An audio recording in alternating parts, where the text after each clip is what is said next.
Bonjour, je continue ici sur le même thème des tempêtes tropicales et on va voir comment, bien sûr, on catégorise les ouragans ou encore les typhons ou encore les cyclones, c'est-à-dire qu'on les classe quand même. Et ici, on va donner quand même la classification des ouragans selon leur intensité. Bien sûr, ça a été classé selon la force des cyclones ou leur force, ce sont selon la vitesse des vents. C'est ce qu'on appelle l'échelle de Saffir-Simpson. Donc, cette échelle montre une classification, un classement de 1 à 5 catégories. Des vents de 118 à 153, c'est-à-dire la première catégorie, de 154 177, 178 à 209, 210 250 et vitesse supérieure à 250 km/h, c'est la catégorie 5. Bien sûr, c'est Irma plus Irma était un petit peu plus que ça. Bon, il y a quelque chose que vous voyez ici, c'est l'onde de tempête. L'onde de tempête ou la houle cyclonique, ce qu'on peut appeler la houle cyclonique, qui accompagne chaque tempête. Chaque ouragan sera accompagné par une onde de tempête, et ici on estime un petit peu la valeur de l'onde de tempête qui va avec la catégorie, bien sûr. Donc je reviens ici quand même. Lorsqu'une tempête atteint le stade ouragan, on en évalue l'intensité par une valeur de 1 à 5 sur l'échelle Saffir-Simpson. Bon, c'est ce que l'on vient de dire ici. L'onde de tempête, à peu près ça. Peu de dommages lorsque la catégorie 1. Dommages, arbustes, maisons mobiles, petites embarcations. Bon, ce sont les choses qui vont subir des dommages. Les arbres, les toits, les maisons immobiles, quelques inondations lorsqu'il s'agit de 3. Dommages, tous les panneaux, toits, forte inondation, évacuation. Donc, on doit évacuer les gens, carrément, si l'on ne veut pas avoir de morts. Les dommages importants lorsqu'il s'agit de 5, bien sûr, la végétation déracinée, les bâtiments vont subir beaucoup de dégâts. Les pannes généralisées, bien sûr, il n'y aura plus d'électricité, ni de radio, ni de télévision en général. Évacuation à grande échelle, si l'on peut, bien sûr, si l'on peut faire des évacuations, parce que ce n'est pas tous les pays, bien sûr, qui peuvent faire des évacuations, simplement parce que les gens n'ont pas les moyens, de toute façon. Vous pensez à des gens de, disons, de niveau de vie de l'Amérique latine, bah, ils n'ont pas les moyens. Bah, les Américains de la Floride, bien sûr, ils peuvent bien sûr prendre la route vers le nord. Donc c'est ce qu'ils font en général. Une onde de tempête est la différence du niveau de la mer entre la hauteur prévue de la marée astronomique et la hauteur réellement atteinte sous l'influence des conditions telles que le vent et la pression. Bien sûr, il y a une définition ici de l'onde de tempête. L'onde de tempête, c'est la différence entre le niveau de la mer, c'est-à-dire comme c'est calculé, c'est la marée. Donc les calculs de la marée, on sait très bien qu'à telle heure, ce sera une marée ou un niveau de la mer qui va atteindre une telle valeur. Mais et la hauteur réellement atteinte lors du passage de l'ouragan ou du typhon, bien sûr, ou du cyclone. Donc là, il y a une différence. Cette différence est due à quoi? Elle est due à plusieurs choses, mais essentiellement à la pression. C'est dû à la pression, mais aussi au vent, parce que le vent va gonfler plus ou moins les vagues et vont devenir de plus en plus importantes, et c'est ce qui va faire augmenter le niveau de la mer. Donc c'est ce que l'on va voir. Bon, je ne sais pas, j'ai mis ici un rappel quand même. On va revenir à l'onde de tempête, ou la houle cyclonique ou l'onde de tempête. On va revenir à ça tout de suite. Mais j'ai trouvé ici quand même un rappel sur l'échelle Beaufort, puisque on en a parlé dans la dernière vidéo de 0 jusqu'à 12 sur l'échelle Beaufort. Voici la vitesse des vents en kilomètres. Bien sûr, les ouragans, c'est à partir de 118 km par heure. Donc 118 km par heure, on commence à parler de l'ouragan. Et bien sûr, on va classer aussi les ouragans par l'échelle de Simpson. Donc calme, très légère brise, petite brise, jolie brise, bonne brise, vent frais, grand frais, etc. Donc vous pouvez, bien sûr, tempête, c'est à partir du 10, on commence à parler de tempête. Et violente tempête entre 10 et 11, surtout 11, 103 117 km par heure, c'est violente tempête. Mais après, c'est un ouragan. Bon, les ouragans, bien sûr, que l'on avait classés dans l'Atlantique du Nord depuis 1950 à 2019, ils subissent un petit peu des hauts et des bas. Mais grossièrement, tout le monde va constater que quand même à partir de 1995, soi-disant ou 16, on aura une augmentation de plus en plus grande et surtout une grande violence quand même de ces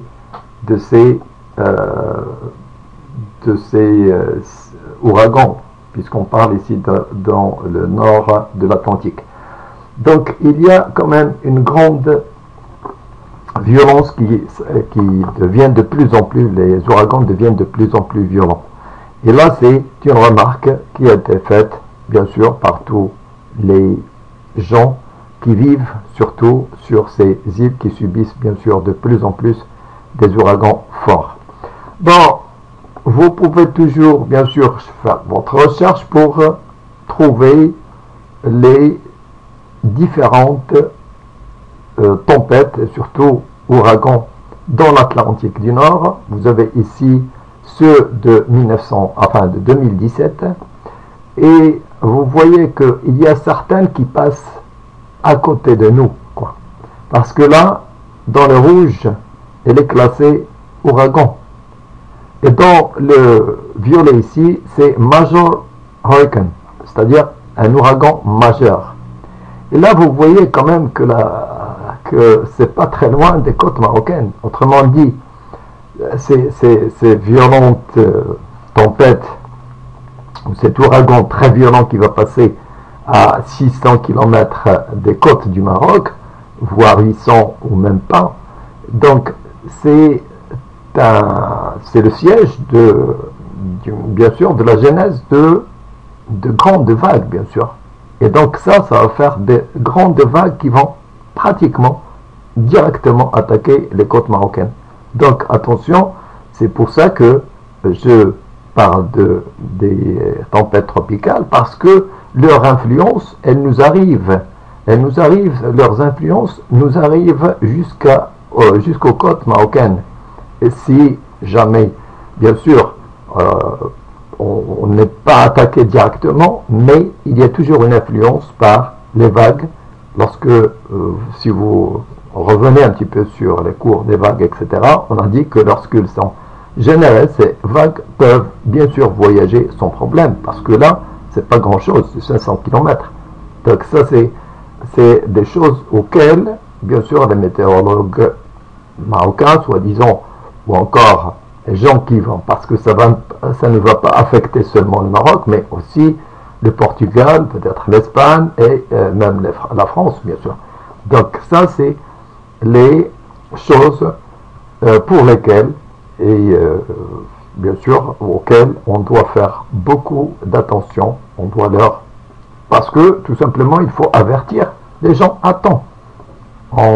Si vous cherchez sur YouTube, vous trouvez que les gens appellent ça des mini tsunamis ou des tsunamis. Ce pas des tsunamis, ce sont des vagues tout simplement qui viennent lorsque passe un ouragan tout à fait près de nous ici. Un ouragan, il va passer dans sa trajectoire, mais heureusement qu'il a pris le nord, parce que sinon il pourrait très bien prendre l'est, quoi. Donc ça, c'est 2017. Bon, on va revenir à 2005. 2005 quand même, c'est des tempêtes qui ont été très proches. Et vous voyez qu'une a traversé carrément le Maroc. Heureusement, elle nous a traversé avec peu de grande vitesse. C'est-à-dire qu'elle a perdu un petit peu de sa vitesse. Les vents ont perdu de leur vitesse. Et ça, quand même, elle a continué sur sa trajectoire en plein Maroc, quoi. Et il y a une autre qui est passée juste à côté, qui était très violente. Regardez, ça c'est 988, c'est-à-dire c'est la pression ici. Plus la pression est basse, plus elle est violente. Bien sûr, plus la pression est basse, ça dans la lecture de cette carte, je vous dis ici que ici ce sont des pressions. Ce sont des pressions. Plus la pression est basse, plus la tempête est violente. C'est-à-dire l'ouragan est violent. Ici 980, regardez ici 981.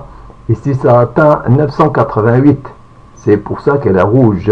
C'est-à-dire qu'elle a atteint carrément le niveau de ouragan, hurricane. Donc hurricane ici c'est ouragan, c'est-à-dire ça atteint pratiquement, ça devient un ouragan violent. Autrement dit, ça ici c'est la nuit, ici c'est midi. Donc il faut lire ces cartes comme ça.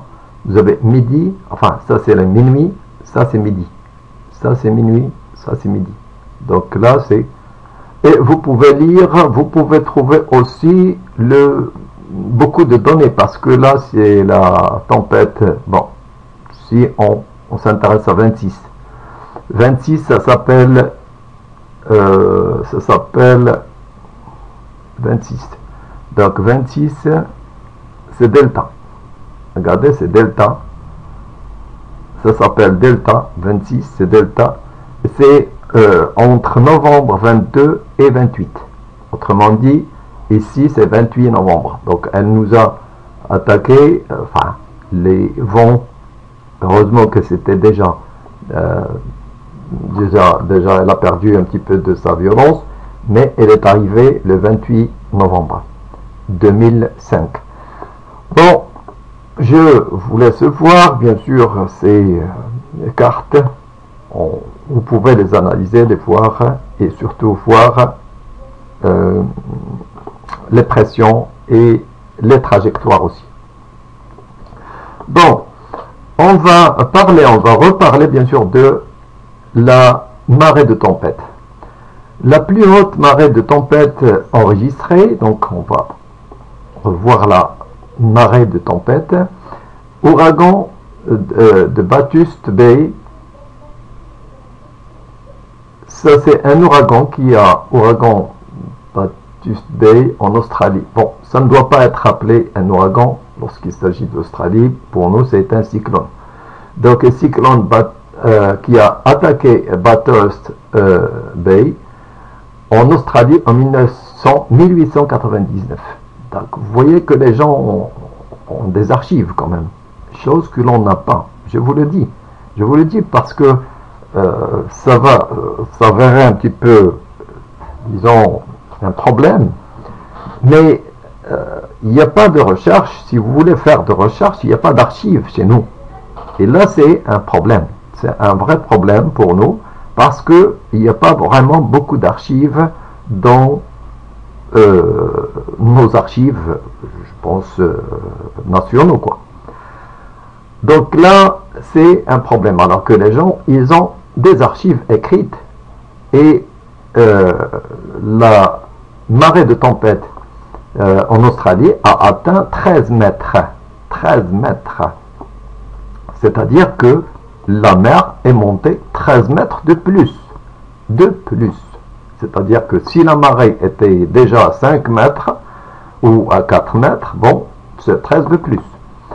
Plus forte précipitation. Les plus fortes précipitations, toutes dans l'île de la Réunion. Donc j'imagine que vous savez où se trouve la Réunion. C'est un petit peu vers Madagascar. C'est à côté de Madagascar. Donc là, ce sont des cyclones tropicaux, bien sûr. Pendant 12 heures, il est tombé 1144 mm. C'était le cyclone tropical Denise en janvier 1966. Janvier 1966. Vous voyez que c'est le janvier, c'est-à-dire que vous trouvez ici la Réunion, elle se trouve dans l'hémisphère sud. Et comme on avait dit que la fréquence des, bien sûr, des cyclones dans l'hémisphère sud, c'est toujours à partir de janvier. C'est à partir de novembre, janvier, novembre, décembre, janvier, soi-disant, jusqu'à mai. C'est là où il y a plein soleil sur l'hémisphère sud. C'est pour ça que vous lisez ici janvier. Ça ne peut pas être, bien sûr, en général, ça ne peut pas être l'Atlantique du Nord, bien sûr.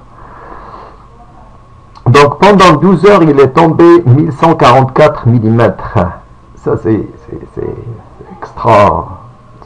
C'est des inondations pratiquement. Et pendant 24 heures, c'est-à-dire pour le même, il est cumulé 1825 mm. C'est-à-dire presque 2 mètres de pluie qui sont tombés pendant 24 heures.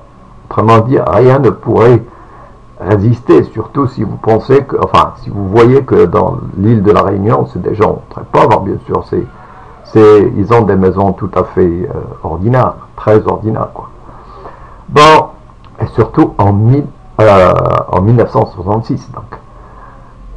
Bon, en 48 heures, le total, c'est de... Non, ça c'est en 1958. 48 heures, il est tombé 2 mètres et demi. Voilà, 2 mètres et demi en 1958, en avril 1958.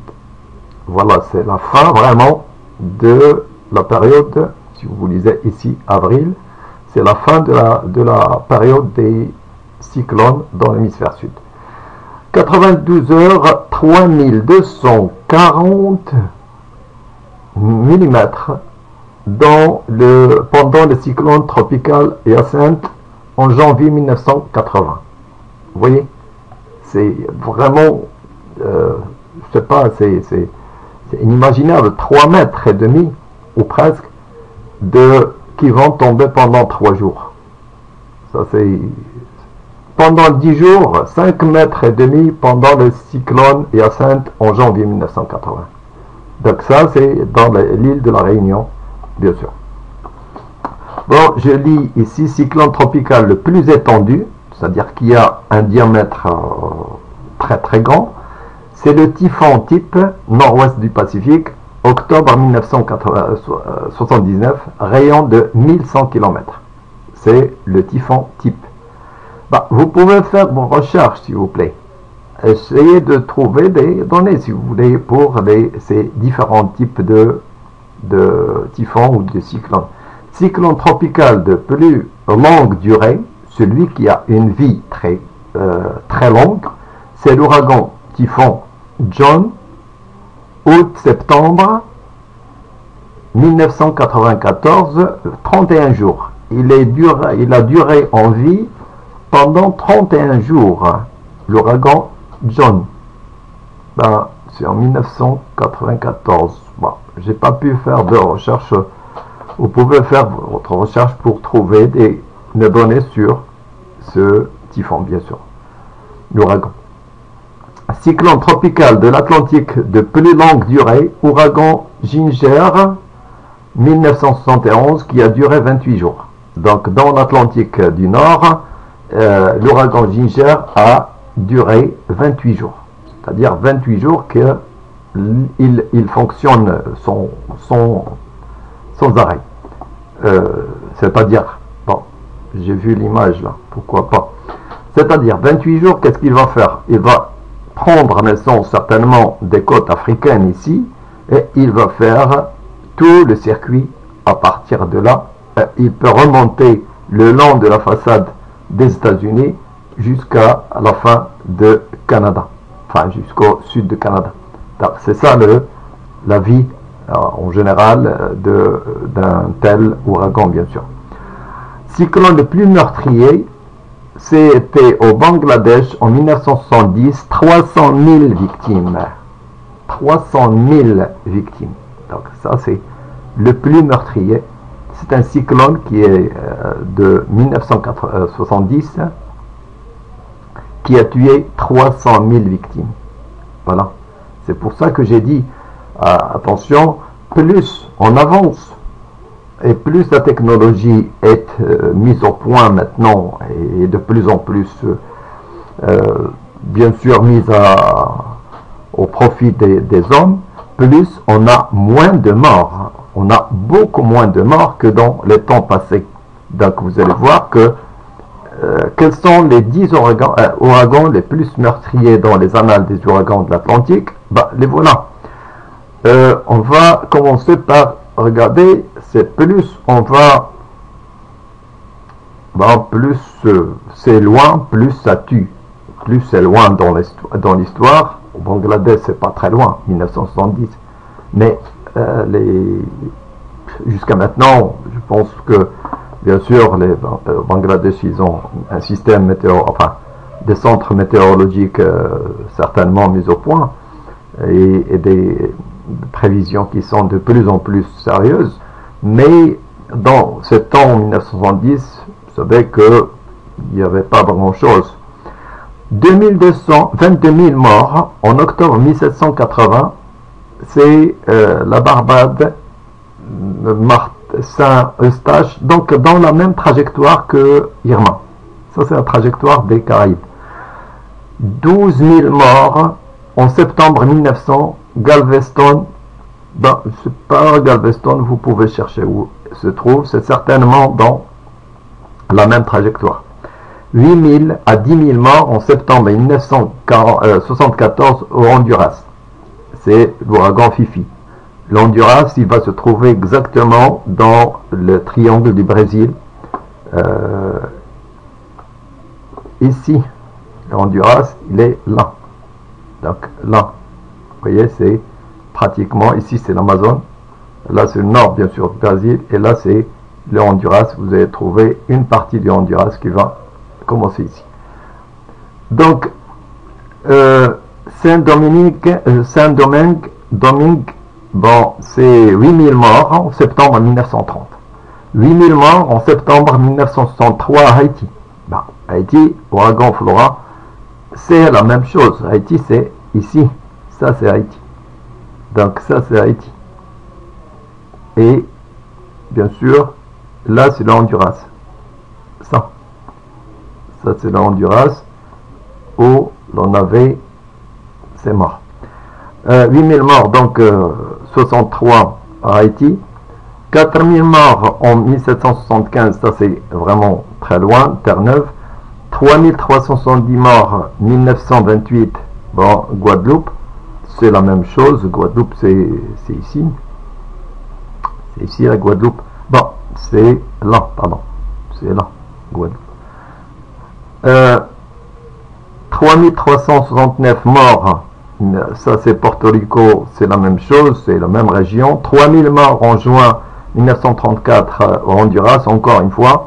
3000 morts en juin 1700, ça c'est loin au Cuba.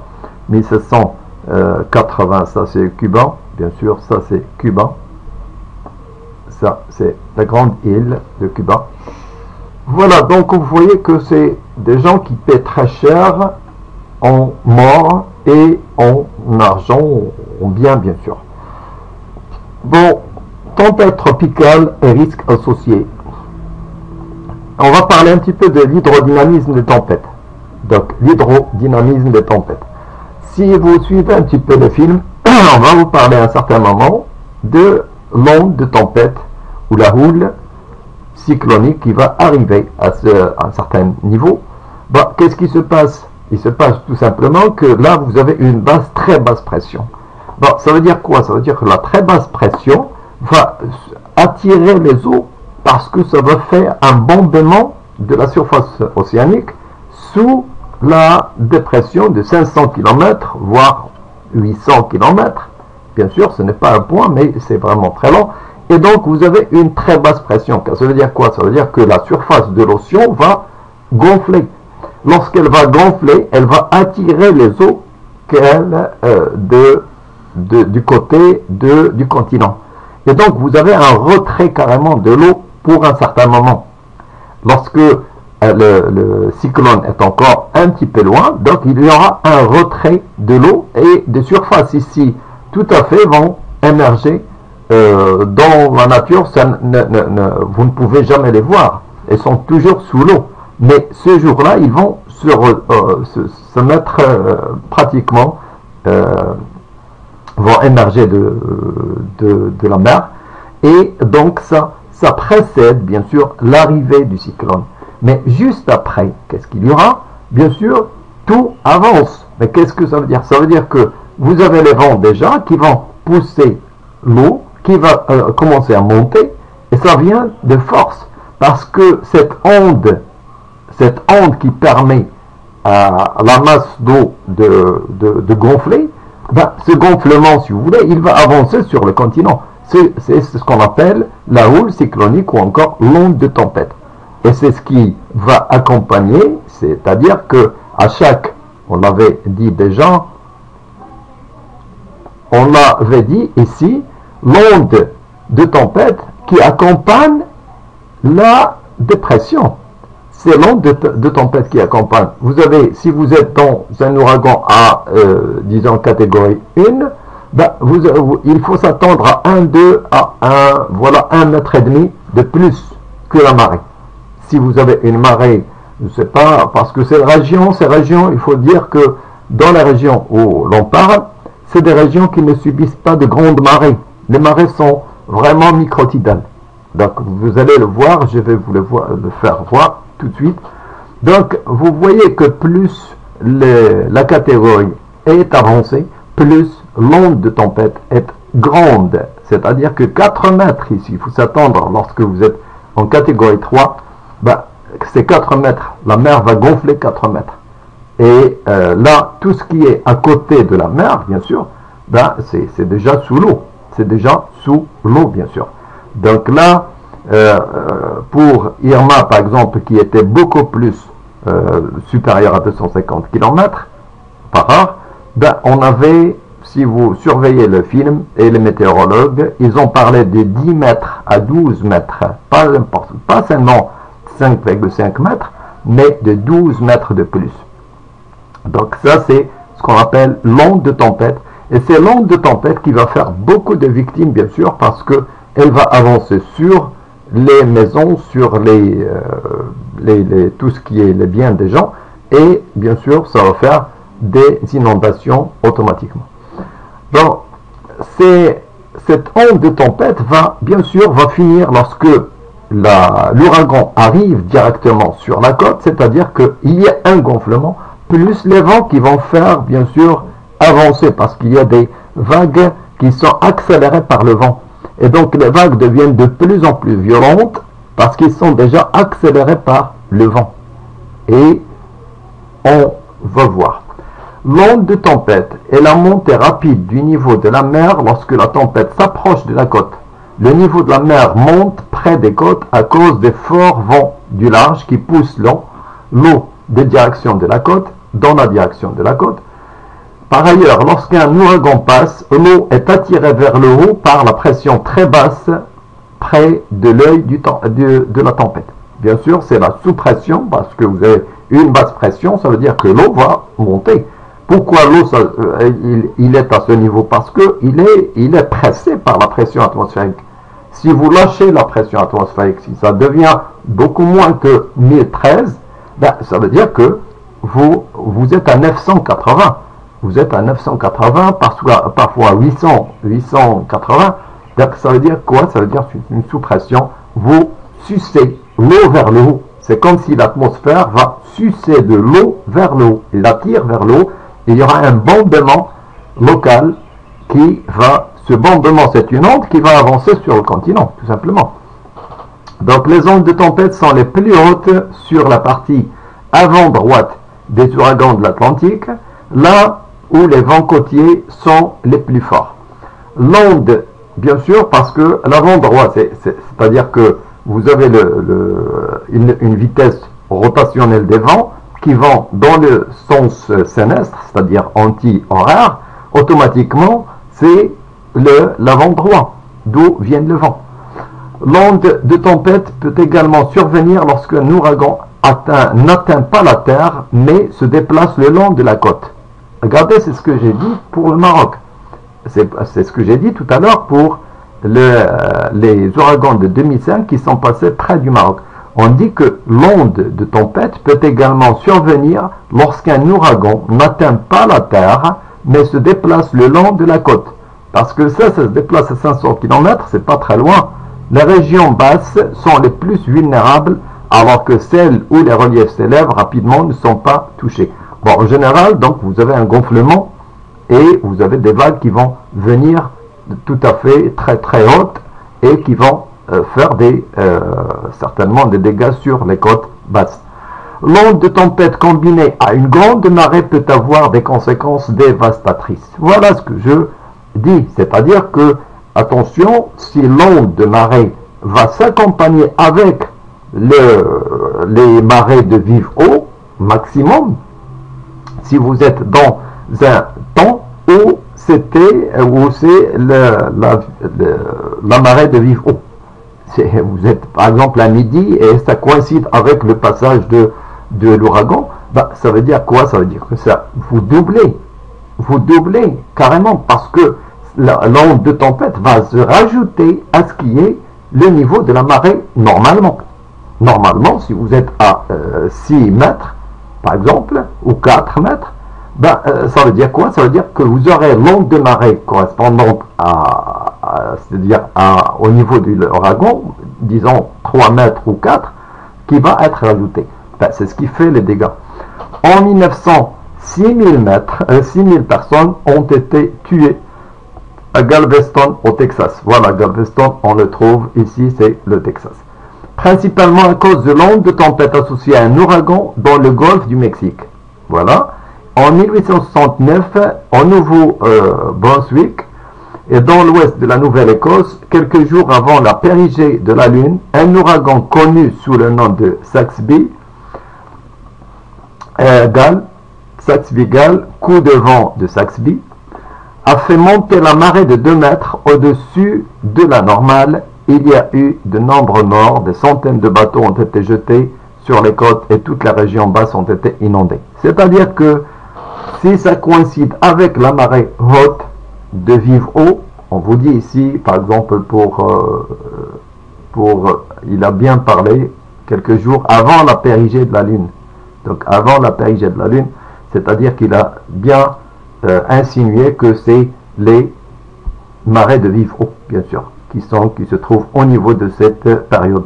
Un ouragan connu, Saxby Gale, qui a fait bien sûr monter la mer de 2 mètres. Donc voici, donc si vous avez disons conjonction un petit peu, une synergie qui va se rajouter de 2 phénomènes différents, mais qui se rajoutent, et c'est ce qui fait en général beaucoup de dégâts. C'est-à-dire l'ouragan passe ajouté à une marée de vive eau, surtout lorsqu'il s'agit de niveau, enfin de région, surtout de type de marée macrotidale, par exemple. Parce qu'en général, ici, dans la région que l'on a, regardez, là, dans la région où que l'on visite, enfin, auquel on s'intéresse tout de suite, c'est-à-dire les Caraïbes et la région avoisinante, il n'y a pas vraiment de grandes marées. Saint-Martin-Marigot, c'est les ports qui ont subi les dégâts par Irma, c'est-à-dire le film, quoi. Regardez les marées. 13 avril, aujourd'hui même, si vous voulez. Bon, aujourd'hui ou demain ou après-demain, de toute façon. Bon, on va revenir, je pense. Lundi, bon, je vais rester là. Lundi 13 avril, 0,59. Basse mer, pleine mer, c'est à 1h moins quart de la matinée, c'est-à-dire de nuit. Et là, basse mer à 17h. Vous voyez, c'est très déséquilibré. Vous avez très déséquilibré. Donc c'est c'est un type mixte, si vous voulez. Regardez comment ça se fait. Et puis ça remonte. Et puis basse mer 17h, et juste après 6h, pleine mer, donc, disons 7h quand même après, 7h ou même 8h, on aura une pleine mer de 0,57. Ben, pas grand chose, regardez, c'est 0,31, 0,57, ben, disons 20 cm, 26 cm qui vont se rajouter, 26 cm. Donc vous voyez que les marées dans la région, bien sûr, des Caraïbes, surtout Saint-Martin et la région de Guadeloupe, etc., c'est pas vraiment c'est un type de microtidal, carrément. C'est l'équivalent un petit peu de la Méditerranée, si vous voulez, pour nous. Voilà, donc je passe ici un rappel. Un rappel, c'est que la limite d'action des vagues de beau temps n'est pas du tout la limite d'action des vagues de tempête. Parce que dans les conditions de tempête, on a de longueurs d'onde très importantes. Lorsque vous avez des vagues de beau temps, ce qu'on appelle des fair weather wave bays, c'est-à-dire que vous aurez en général des longueurs d'onde de 10 à 30 mètres, c'est ce que l'on arrive à voir toujours sur les côtes dans les conditions normales. Mais lorsque vous avez des tempêtes, vous avez des vagues ou des longueurs d'onde qui peuvent aller jusqu'à quelque chose qui est proche de 400 mètres. Donc là, ce sont des longueurs d'onde très grandes qui vont bien sûr automatiquement toucher de plus en plus vers le bas.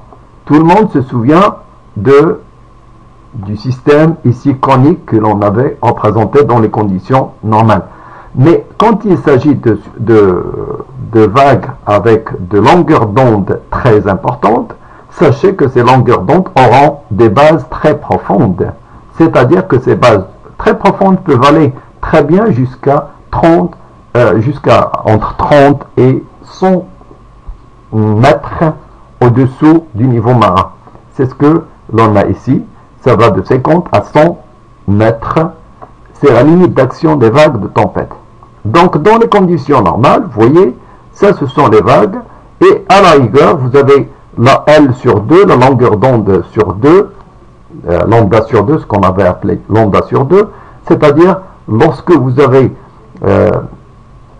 la profondeur atteint lambda sur 2, vous avez bien sûr une asymétrie qui va apparaître sur les vagues et ils transportent de l'énergie. Parce que là, tout à fait au départ, ils ne transportent pas de matière. Mais ici, ils vont commencer à transporter de la matière.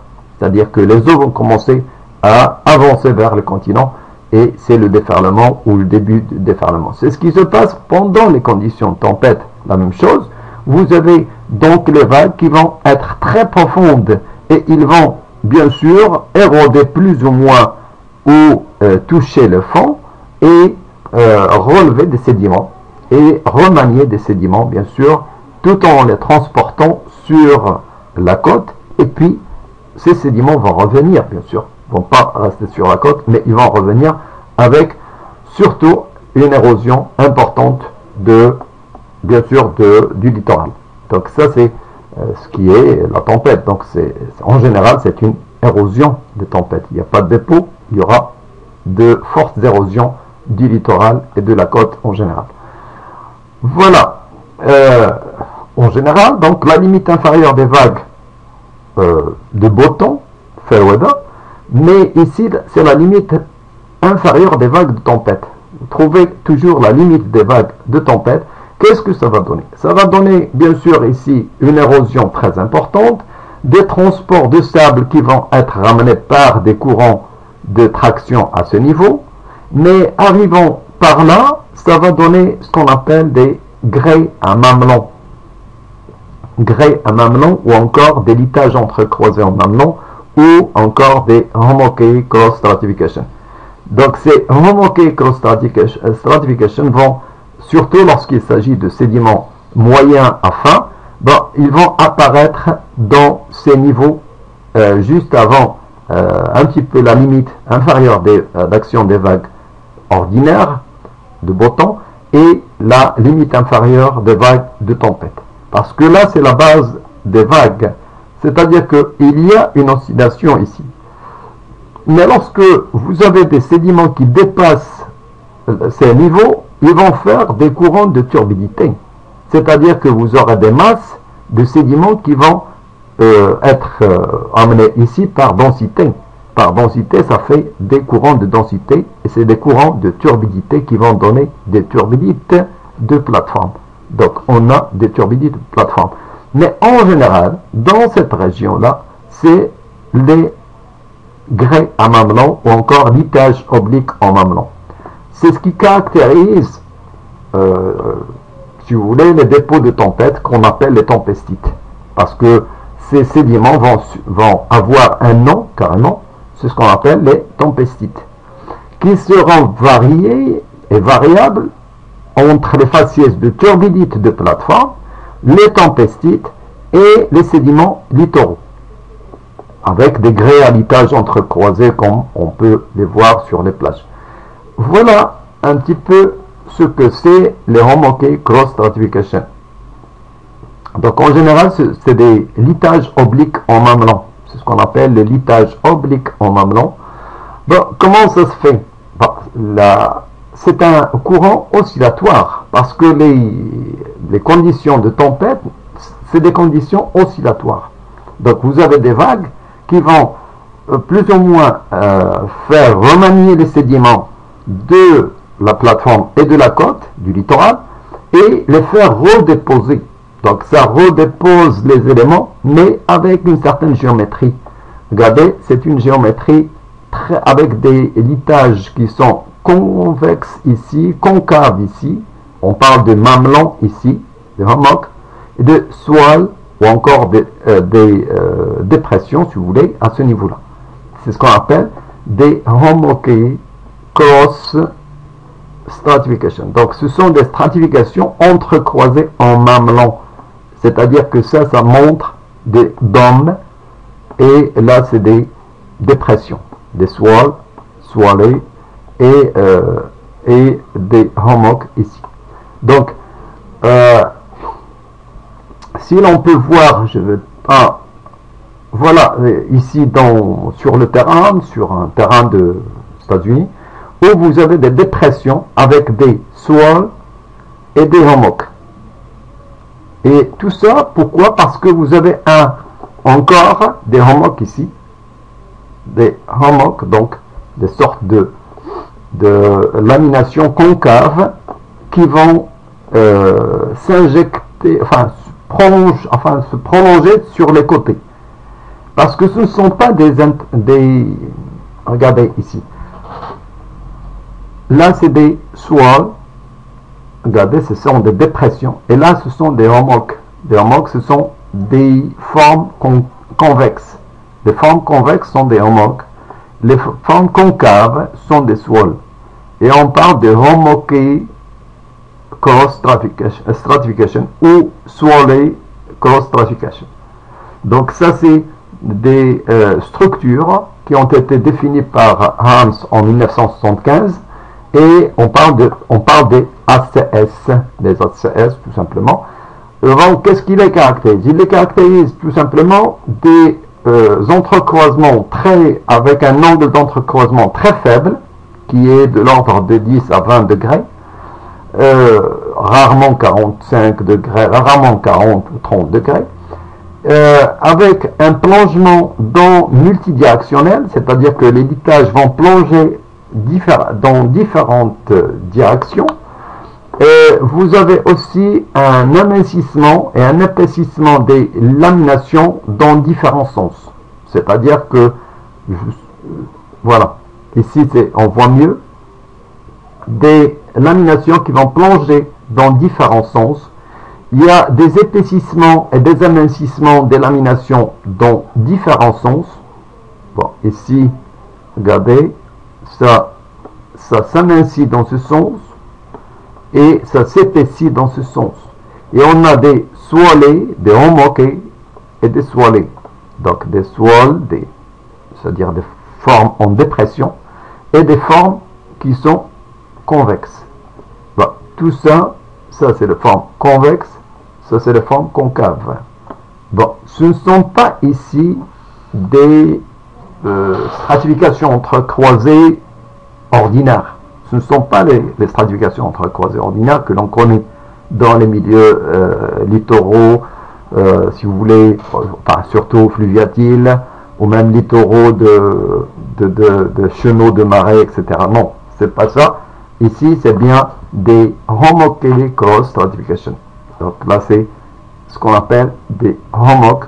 Et ça caractérise quoi? Ça caractérise exactement les milieux de tempête. Donc je reviens ici, c'est les milieux de tempête. Parfois, on trouve aussi des gouttières d'érosion, gottercast, donc des gouttières d'érosion, contre empreinte ici, donc des gouttières d'érosion et beaucoup de choses qui caractérisent, voilà, je reviens ici, c'est le plongement multidirectionnel des laminations. Vous avez des laminations qui plongent, ils s'amincissent de ce côté-là, ils s'épaississent ici au centre et s'amincissent de l'autre côté. Tout ça, c'est ce qui va caractériser les homochely cross stratification définis par Harms en 1975. Bon, c'est ce qui fait maintenant les tempestites. Mais attention, les tempestites, on ne va pas trouver seulement ça, mais on va trouver beaucoup de choses.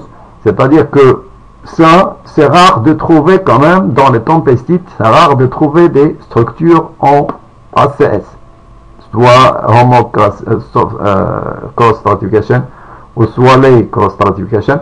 C'est très rare. Ce que l'on trouve en général, c'est plusieurs choses. C'est plusieurs choses, c'est-à-dire soit des éléments granuloclassés dans des pellites. Donc on va parler d'association de faciès. C'est-à-dire qu'on ne peut pas définir vraiment les faciès par cette structure, uniquement cette structure. Mais dans tous les cas, dans les séquences de tempestites, ce qu'on appelle les tempestites, séquences de tempestites. Bon, ici, ça commence par des sillons et des gouttières d'érosion. Ok. Ça laisse voir des litages plans horizontaux, en général à la base, et qui sont d'un courant qui provient certainement d'un courant unidirectionnel. Puis vient le courant sinusoïde, enfin, disons, un courant multidirectionnel, si on peut dire. Et surtout, ce courant qui va donner les ACS, proprement dit. Donc, les ACS qui vont montrer ces swallés et homoc qui vont apparaître dans la séquence. Après, on aura des rides. Ici, vers la fin, ce sont des rides de va-et-vient, parce que après l'événement principal, bien sûr, du passage de l'ouragan ou de la tempête, ben, qu'est-ce qu'on aura? On aura un va-et-vient qui va durer longtemps quand même, et qui va faire des rides plus ou moins chevauchantes, ou des rides entrecroisées. Donc tout simplement des stratifications de rides entrecroisées à ce niveau, donc des rides chevauchantes, climbing ripples, ou des structures d'entrecroisement de microrides. Bon, vous allez trouver avec le temps, bien sûr, de la bioturbation, surtout verticale. Donc ça c'est scolitose certainement. Donc vous allez trouver toujours toujours, bon, bien sûr, vous trouvez en grande partie les bioturbations verticales. Ça veut dire que c'est arrivé sur un littoral. Donc ça c'est sur le littoral. Donc vous voyez ici la stratification Mamelon ou ACS définie par Harms avec ces structures, avec ces caractéristiques que je viens de définir. Vous avez de grands fuseaux, ce sont de grands fuseaux si vous voulez, avec un amincissement et un épaississement latéral des fuseaux, avec bien sûr l'apparition de bombements qu'on appelle les mamelons et de dépressions qu'on appelle les swells. Les swells ou les dépressions tout simplement. Donc vous voyez que on peut aller d'un proximal vers un distal. Donc ça c'est le proximal, c'est là où l'endroit où viennent bien sûr les sédiments, ça c'est proche de la plage certainement. Et plus vous allez vers la mer, plus vous aurez des dépôts pratiquement de micro-conglomérats, de conglomérats micro-lumachelles, etc. Parce qu'en général, ces phénomènes atteignent des régions qui sont pratiquement carbonatées, parce que c'est des endroits où il y a des récifs carbonatés. C'est pour ça que l'on parle ici de lumachelles ou de conglomérats lumachéliques, parce qu'en général, il y a toujours des régions, ce sont des régions tropicales, et vous savez que dans les régions tropicales, il y a toujours effectivement dans ces endroits affectés par les récifs, par les tempêtes tropicales, c'est des récifs. Et les récifs s'installent essentiellement sur le côté est des continents. Et c'est des endroits bien sûr affectés par ou attaqués par les ouragans, les typhons, bien sûr. Bon, voici ici une séquence complète, idéale, avec un conglomérat ou lumachelle à la base, une érosion à la base, des laminations planes horizontales qui sont dues, en général les deux premiers niveaux sont dus à un écoulement unidirectionnel.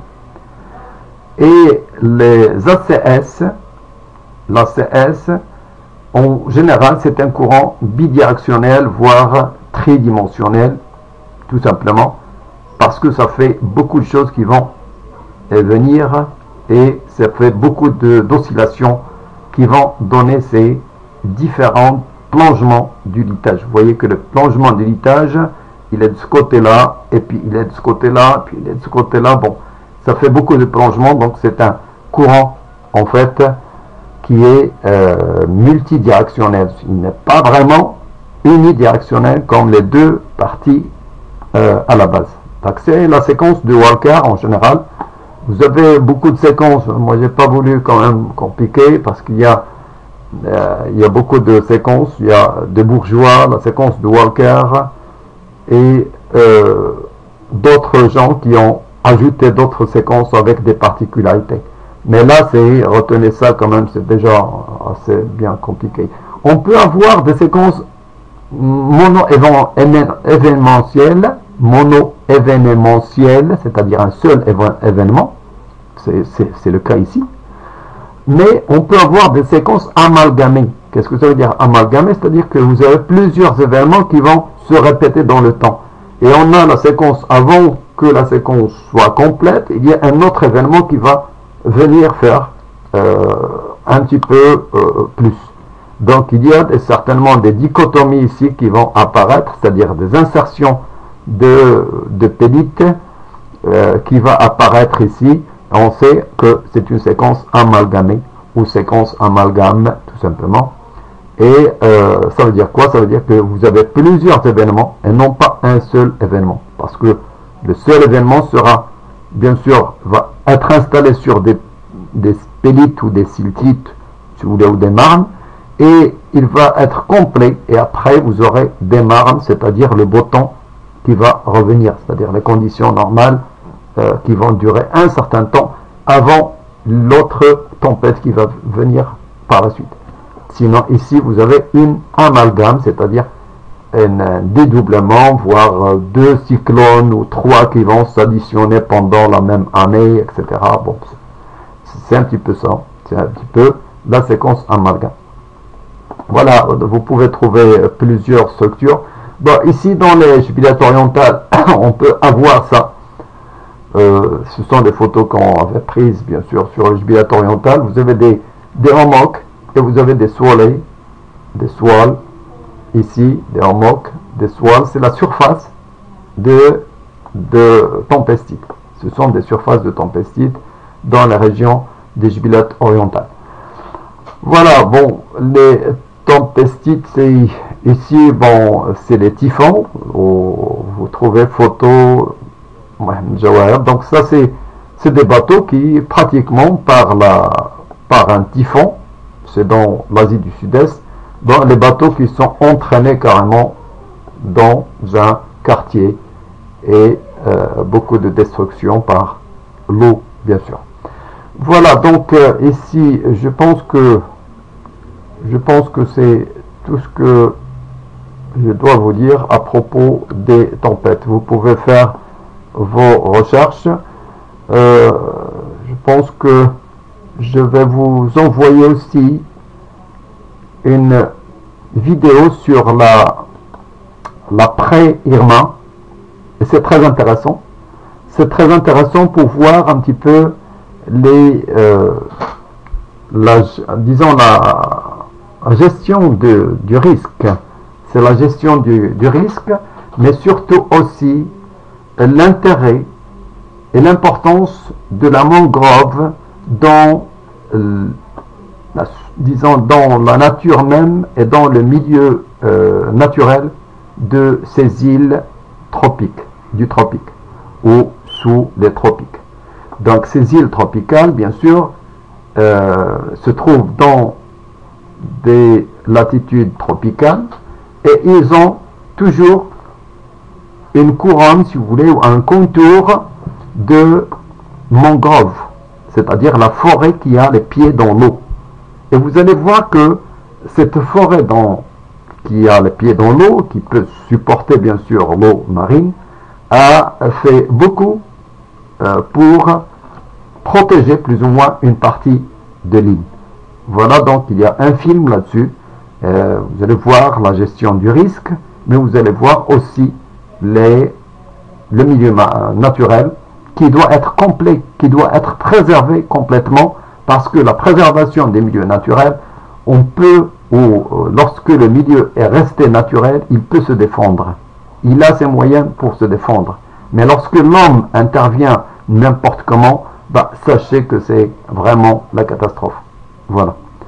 Merci, au revoir et bon courage.